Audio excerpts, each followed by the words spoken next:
Today, bandit kò sí ní Kwara, kò sí bandit ní Kwara, anywhere in Kwara. Ní gbogbo ibikíbi tí a bá wà. Ẹ wò ó ti dójú ẹ̀. Oríṣiríṣi nǹkan la ń rí tó ń ṣẹlẹ̀ káàkiri. Ìdí táwa fi máa mú àwọn fídíò yìí wá ni wípé kó má di pé àhesọ ọ̀rọ̀. Ẹ wá ohun tó ń ṣẹlẹ̀ nígbà tí bàbá ẹ̀ bá la ẹnu pàkà tó sọ pé àwọn bandit ò sí ní Kwara. Ṣé rí àwọn àkíyèsí kan tí mo fẹ́ kí ẹ kọ́kọ́ ṣe ni pé ṣé mọ̀ pé ní Kwara ń sìn àwọn Fúlàní pọ̀ láàrin wa tó ń gbọ́ Yorùbá dáadáa. Irú bàbá tó ń sọ̀rọ̀ yìí kò sí dáùtù lórí ara àwọn Fúlàní Ìlọrin ni. Ara àwọn Fúlàní Ìlọrin òun ni tí wọ́n ń sọ Yorùbá. Pẹ̀lú gbogbo ohun tó ṣẹlẹ̀ ní Kwara tí ojú gbogbo àgbáyé rí, ṣé ọmọ Yorùbá ló wá lọ ṣàkọlù sí àwọn local security tó lọ ṣe meeting ní last time, even before that time, àwọn tó lọ sí baba ńlá tí àwọn èèyàn fojú rí wọn face to face bẹ́lẹ̀ bàbá yìí la ẹnu pẹ̀lú ọjọ́ orí ẹ̀ bẹ́lẹ̀ ò la ẹnu lẹ́nu ẹ̀ òun sọ pé kò sí bandit ní Kwara. Ẹ̀yin ènìyàn wa ẹ gbọ́ ọ̀rọ̀ lẹ́nu bàbá yìí pé kò sí bandit ní Kwara. Ìyàlẹ́nu ló jẹ́ o. Ìyàlẹ́nu ló jẹ́ o nígbà tí mo wo fídíò yìí kí èèyàn la ẹnu kó ní kò sí bandit ní Kwara. Báwo la ṣe ẹ fẹ́ máa pọ́n ni àbí báwo pẹ̀lú gbogbo nǹkan tó jú rí eléyìí kì í ṣe fìrífìrí wọ́n ti wọ sáìdì àwọn agbègbè Ọ̀yọ́ gbogbo ẹ̀ náà ni wọ́n rí. Àwọn the same people náà ló ń lọ sí Kogi. Bàbá ìlà ẹnu ní kò sí bandit ní Kwara. Ẹ̀yin ènìyàn mi ẹ farabalẹ̀ ẹ gbọ́ fọ́nrán yìí ni o kì í ṣe mi nìkan lágbọ́. Ẹ̀yin ènìyàn wa ẹ jẹ́ ká lọ sókè lọ́hùn náà ká tó padà wá. Kò sí ní Kwara, kò sí bandit ní Kwara, anywhere in Kwara. Òṣèlú ti wà ń bẹ̀ tí ó ti yé àwọn Kwara North wípé àwọn bandit wọ́n ní àwọn lẹ́nu bóyá ọ̀rọ̀ tó pẹ́ ló ń sọ kì í sọ ọ̀rọ̀ recent. Like I said earlier, Abraman ó ti try.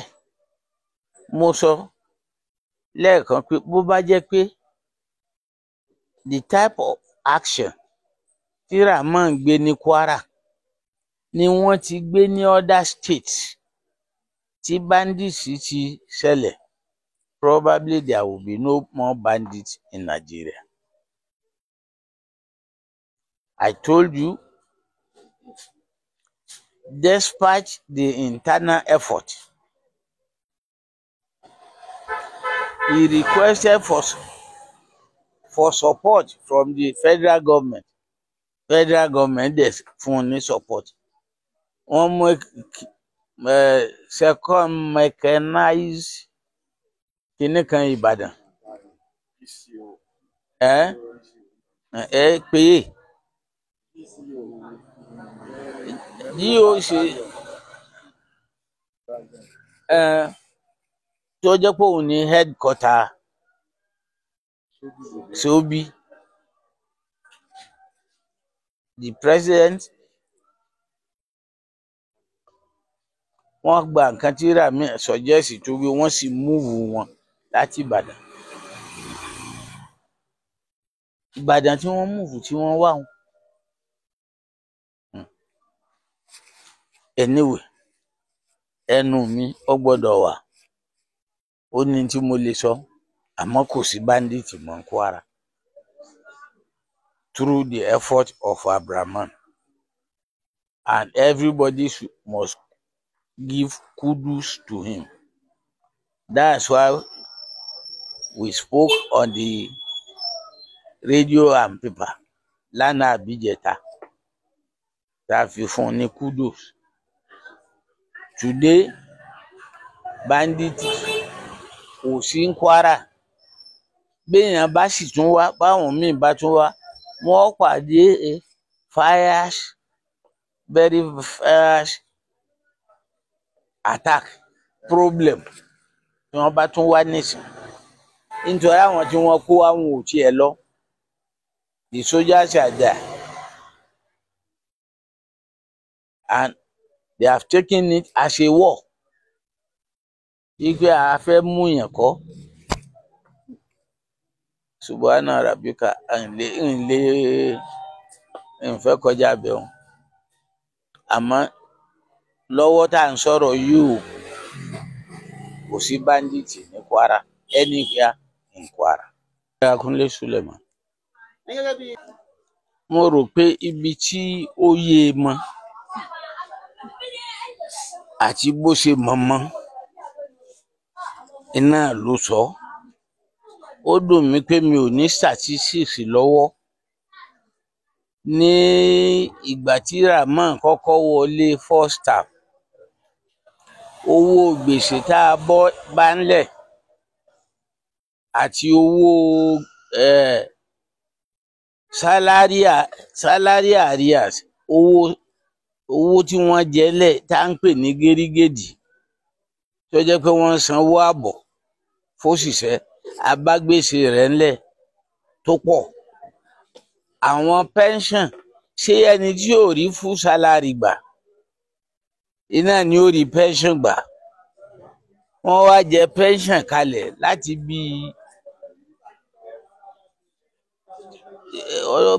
ọdún yìí, ṣé 1913 là á pè 2013, something like that. Wọ́n wá jẹ lẹ̀ àwọn ṣiṣẹ́ fàyìntì. A wá rò.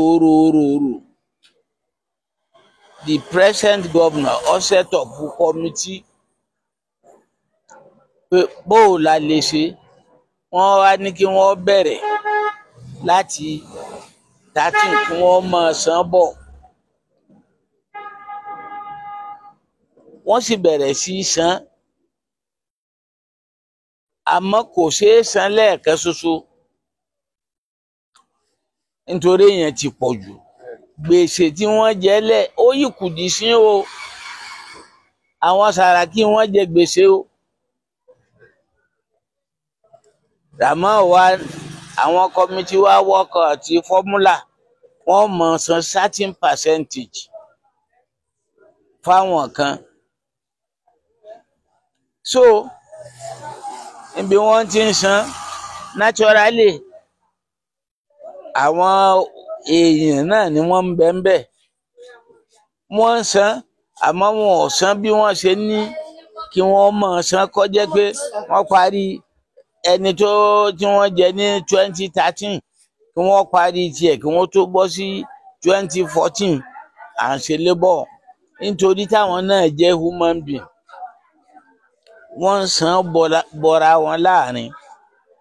Àmọ́ kò jẹ́ kí ẹni tó ní 5 million ní pension tẹ́ ẹ̀ wá ń san 100,000 àbí kìíní fún lóṣooṣù.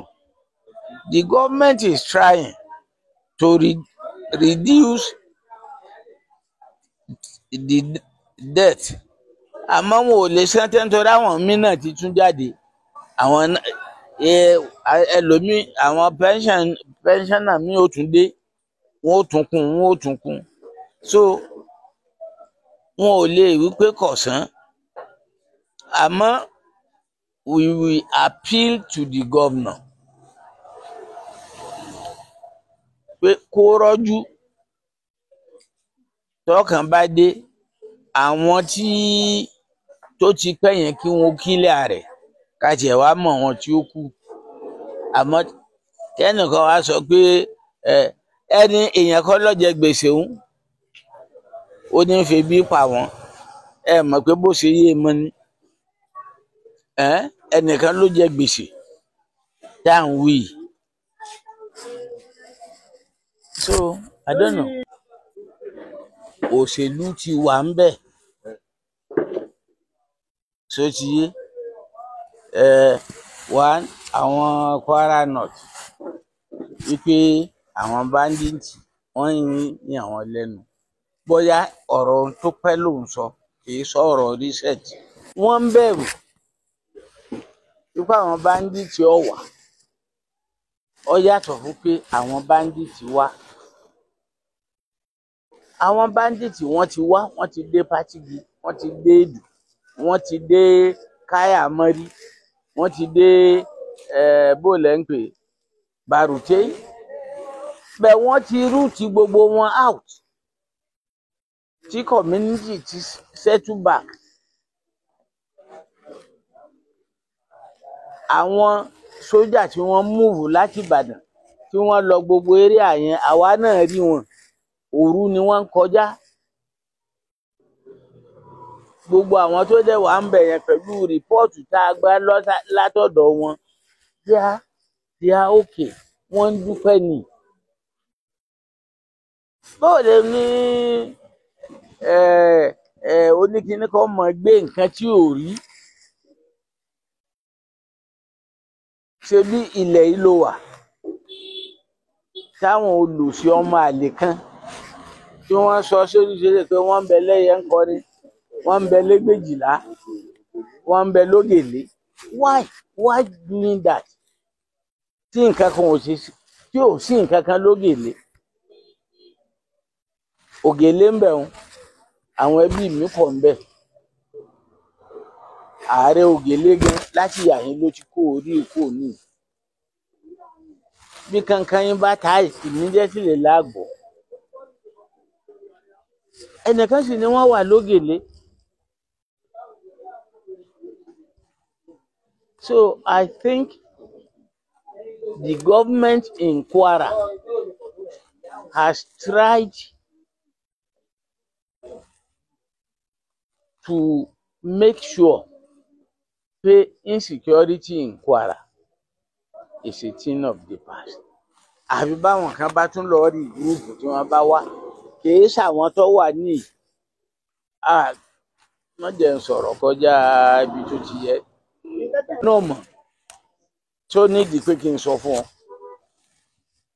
Inú gbogbo radio station about 14 àbí 15 ló wà ní Kwara. Èwo ló dé lọ sọ pé òun rí. Sọ pé àwọn cover truth ni. Èwo lọ́gbọ́ lérí rédíò tó sọ. Newspaper owó lọ́kọ́ gbogbo òun rí òun lọ́bẹ̀. Social media tẹ̀ ní mẹni tọ́kọ́. Náà ló ń rí láìlé lórí náà.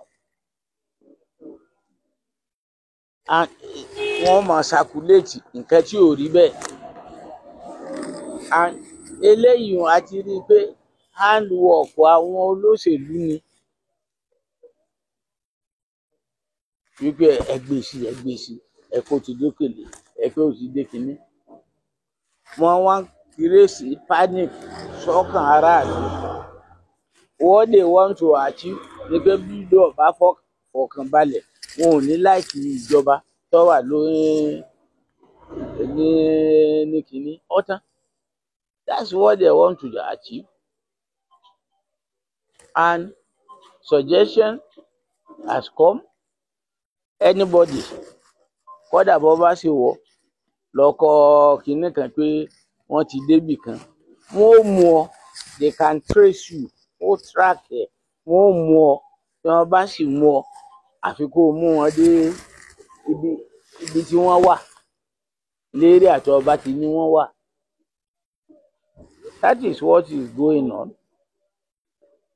Wọ́n tí wọ́n ń gbé kiri, mo ti fún ìjọba àbí security agent nímọ̀ràn tèmi. So ti yé anybody tẹ́ bá track ẹ mú ẹ fi jófin simple.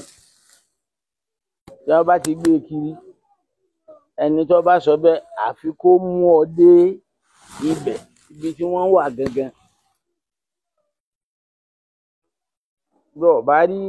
Bó bá mọ bẹ̀ níbo ló ti rí, then you pay the penalty. Ọ̀tán àwọn tí wọ́n rán wọn, òun náà ní ó jẹ́wọ́ pé lágbájá ló rán mi. Bó bá jẹ́wọ́, accessory lẹ́ni òun, wọ́n mú pọ̀. That's all. We know in Kwara State again, insecurity tó persist has been wiped out. But the aráàlú náà kí wọ́n yé dẹ́tí sí òkúgbọ́. 2, insecurity. Gbogbo aráàlú, gbogbo wa la owe duty láti ensure security area wa. We must be vigilant. So ti yé, that is number 1. Lẹ́yìn vigilance, Ìlọrin in particular, àáfàá ni wá, Quran la gbàgbọ́,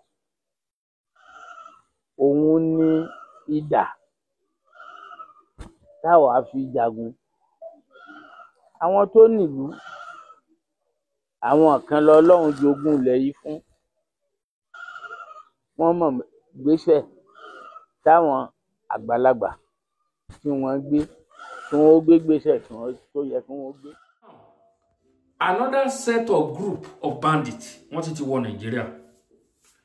Ẹ rí pé a ti rògo nílùú yẹn. Another set wọ́n ti wọ Nàìjíríà. They mean Nigeria. Wọ́n mean ní ẹ̀ kì í ṣe no be small business. Ibi tí nǹkan ń lọ kò sígbà tí ọmọ ogun Yíbò àti ti Yorùbá ò ní parapọ̀ níbi tí nǹkan ń lọ. These people wọ́n wá láti wá bá yín ṣeré o. Wọ́n wá láti wá ṣeré o. Àwọn people wọ́n wá láti wá ṣeré. Ó ti pẹ́ ta ti ń pariwo wọ́n wá ni wọ́n fẹ́ gbalẹ̀. Ẹ rò pọ̀rọ̀ eré. Another set of bandits wọ́n ti wọ Nàìjíríà. Ṣé Abdulrahman àbí Abdul kí ló lóun jẹ́ Sule. Ó sọ jáde nínú ìwé ìròyìn. Kì í ṣe pé èèyàn ń pọ́n ọ̀rọ̀ sọ. Kì í ṣe àpọ́n ọ̀rọ̀. Àti rógo. Àwọn gómìnà sí, gbogbo àwọn politicians sí, wọn ò ní dá sí o, wọn ò ní sàn kankan o. Wọn ò dá ṣẹ́ pé gbogbo everybody ṣe dákẹ́, they keep mute. Tó bá rẹ̀ dédé lẹ̀ tán ti gbogbo everybody ládà o. Kí la fẹ́ ṣe o ẹ̀yin ènìyàn wa? Gbogbo ọmọ ó tùfẹ̀ kí la fẹ́ ṣe o? Wàhálà ti dé o. Tá bá ń sọ sí àwọn kájàre sókè ní wọ́n máa pariwo wàhálà ti ṣé kìí ṣe wàhálà òde ni. Mo gbọ́ nǹkan tẹ́nìkan sọ lórí ètò lẹ́yìn tí mo forúkọ bò láṣìírí. Ẹ jọ pẹ̀lú eléyìí tó ń ṣẹlẹ̀ ṣé wàhálà ò tí ì dé? Ṣé ó dìgbà tó bá ti kàn yín àbókan ẹni tó súnmọ́ yín kẹ́ tó mọ̀ pé ó ti dé? Ṣé wàhálà ò dé pẹ̀lú gbogbo nǹkan tó ń ṣẹlẹ̀? Ṣé wàhálà ò dé pẹ̀lú gbogbo nǹkan tó ń ṣẹlẹ̀? Ẹ̀yin ènìyàn wa ẹ wò ohun tá a mú wá nìyẹn o. Ó sún wa o, ó ti sún wa. Oríṣiríṣi nǹkan tá à ń rí ó lè gbẹ̀mí èèyàn o. Ọlọ́run jẹ́ ká kú kó àìròtẹ́lẹ̀ o. Ọlọ́run jẹ́ ká kú. Ẹ wo báwọn ẹgbọ́n nǹkan tí arákùnrin yẹn sọ náà. Ẹgbọ́n tí arákùnrin yẹn sọ. Àbẹ́ẹ̀rí fọ́nrán tó fi hàn wá yẹn. Ẹ wo bọ́n ṣe ń gun machine wọlé. Wọ́n wá lọ jòkó, wọ́n lọ ṣe meeting, peace meeting àbí something like that. Ìyàlẹ́nu ló jẹ́ mi ìrírú ìlú yẹn rí láyé mi. Kí odidi owó country giant of Africa kọ́ máa submit fún Boko Haram. Ojúgbà mi ti fún gbogbo yín o. Ojúgbà mi ti fún yín. Ẹ wo ẹ̀yin ènìyàn wa. Ẹ jẹ́ ká fomi lò bẹ́ẹ̀ o. Ẹ jẹ́ ká fomi lò o. Bá ṣe wáyé pàrí láàrí o, bá ṣe wáyé pàyé láàyé. Tọ́ Ọlọ́run ibi orí dání sí là ń gbé o. Ibi tó dá wa sí ibẹ̀ láwa o. Àwọn olórí tá a ṣìyàn ibi tán sún wa dé rèé o. A ò mọ iṣẹ́ wa o tí Ọlọ́run fi àwọn olórí fi ń jẹ wá níyà. A ò mọrú ẹ̀ṣẹ̀ tá a ṣẹ̀ tí Ọlọ́run wá ń fi àwọn adarí tó fi ń jẹ Nàìjíríà níyà. Nàìjíríà wà lára number 6 country, richest country in the world. Àwọn ìlú tí ìkọ̀ àlùmọ́nì wà. Ṣùgbọ́n Nàìjíríà ló wà ní the 2nd poorest country. Ẹnu ẹ̀ imagine irú nǹkan bẹ́ẹ̀ yẹn. Ó ti dójú ẹ̀ tọ̀. A nílò jù báyìí lọ ẹ ṣeun.